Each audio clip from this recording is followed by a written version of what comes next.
Dios te bendiga, mi hermano, mi hermana, que nos acompañas esta tarde en este segmento 5 minutos en la presencia de Dios.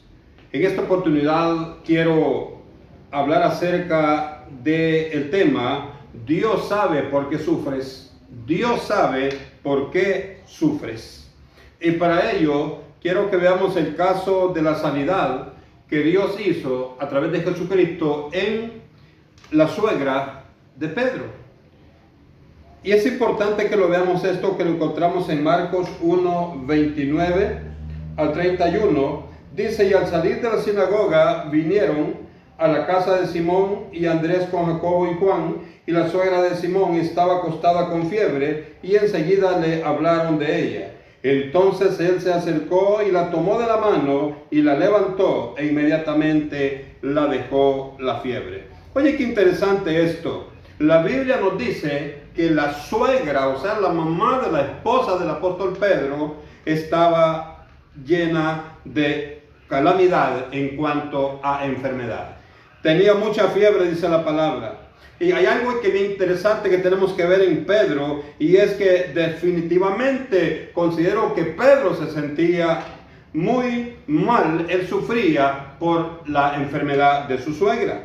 Pero hay algo bien interesante también que resalta esto, y es que a pesar de todo esto, Pedro no dejó de hacer la misión para la cual había sido llamado. Me refiero para anunciar el reino de Dios. Más de alguna vez tú y yo nos vamos a encontrar en alguna situación similar a la de Pedro, por lo que debemos mantener firmeza en nuestra fe. ¿En quién? En Jesucristo. Así como Pedro mantuvo la fe, tú y yo tenemos que estar firmes en la fe. Aunque parezca muchas veces que tú y yo clamamos a Dios y no recibimos la respuesta que estamos esperando, no quiere decir que Dios se ha apartado de nosotros. No quiere decir que Dios se ha alejado de nosotros. No, lo que sucede, mi amado hermano, es que Jesucristo hace las cosas perfectas y en su tiempo exacto. Dice el versículo 30 que al salir del templo le hablaron de ella. Oye, ¿de dónde venían? Del templo. Al salir del templo, quiere decir que tú y yo no podemos dejar de venir al templo. Porque alguien está enfermo, con mucha más razón tenemos que venir al templo, porque ahí está la presencia de Dios.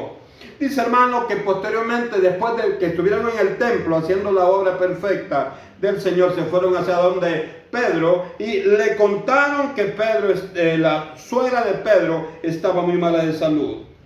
Mira, hermano, quizá han habido momentos en los que hemos llegado a pensar que Jesús se ha olvidado, porque oramos, clamamos, pedimos, pero nada sucede. Pero la Biblia nos dice que Jesucristo conoce todo lo que sufrimos y conoce todo lo que necesitamos. Dice, hermano amado, que la suegra de Pedro, cuando recibió la bendición de Dios, dice que le servía a Jesús. No olvidemos que Dios siempre tiene propósito en nuestra vida. Pienso yo que quizás la suegra de Pedro no era cristiana. Pienso yo. Pero cuando Jesús la bendijo con la sanidad, dice que esta mujer muy agradecida le servía a Jesús.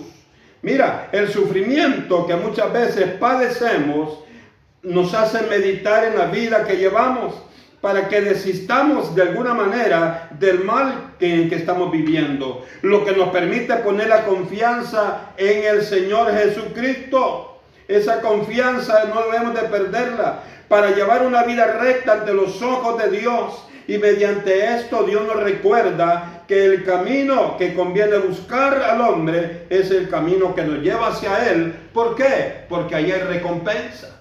Tú y yo necesitamos estar más firmes en el camino del Evangelio. Tú y yo tenemos la necesidad de buscar más la presencia de Dios, porque allí vamos a encontrar la bendición. ¿Sabe, mi hermano? Hay algo maravilloso. Eso es lo que le quedó claro a Marta, allá la hermana de Lázaro, en Juan 11, 26, 27.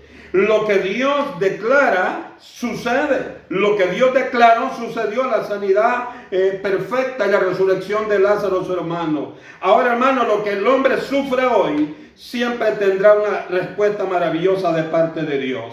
Que tú y yo, hermano, no nos descuidemos y que nuestra fe esté siempre en Jesucristo y como bendición, como agradecimiento, le sirvamos a Él en todo momento. Dios te bendiga.